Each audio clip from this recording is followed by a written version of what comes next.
Question number 5 है a hemispherical depression is cut from one face of a cubical wooden block such that the diameter L of the hemisphere is equal to the edge of the cube. Determine the surface area of the remaining solid. यानी हमारे पास एक cubical block था जिसमें से हम जिसके एक face में से यानी कि एक साइड में से हमने एक हेमिस्फेरिकल डिप्रेशन बाहर निकाली, ठीक। और उस हेमिस्फेरिकल डिप्रेशन की डायमीटर जो है वो बराबर उतनी ही है जितना इस क्यूबिकल ब्लॉक का साइड है, जो कि दिया गया है क्वेश्चन में L।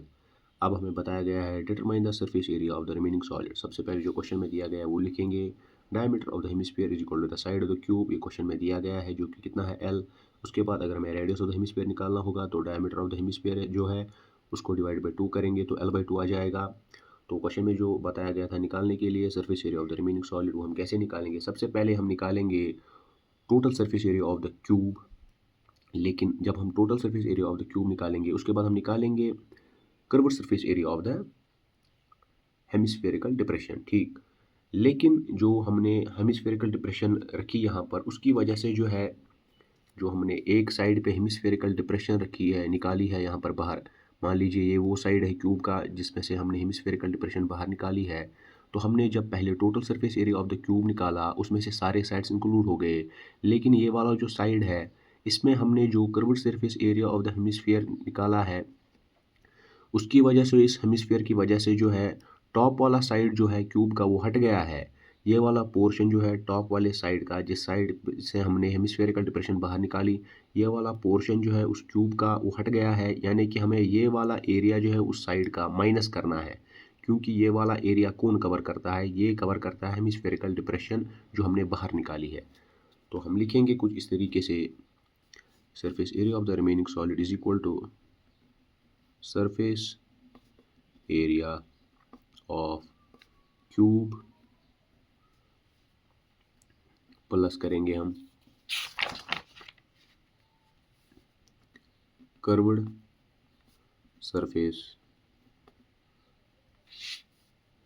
Area of hemisphere plus area of base of hemisphere.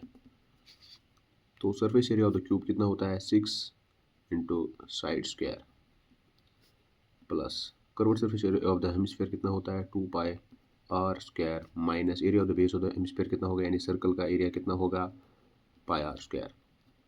तो 6 इंटू साइड कितना हमारे पास, साइड बनी हम अभी हमने देखा L है 6L square plus 2 pi are square minus pi are square, वो आएगा पाई आर स्क्वायर।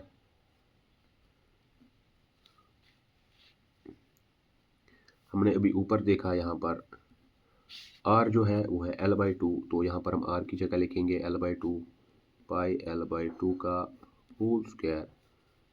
तो ये आएगा बराबर is equal to L square, दोनों में से अगर हम बाहर निकालेंगे L स्क्वायर तो यहाँ पर बचेगा 6 प्लस यहाँ पर बचेगा पाई बाई 2 इंटू 2 होता है 4, तो पाई डिवाइडेड बाई 2 का स्क्वायर है तो 4 आएगा यहाँ पर।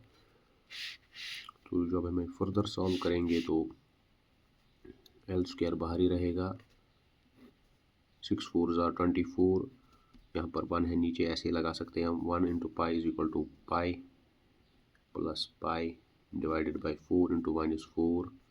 तो ये रहा आंसर।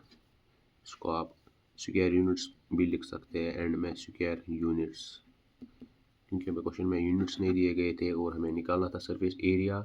एरिया जो है उसका यूनिट आता है स्क्वायर, तो आपको ऐसे लिखना है square units. Thank you so much.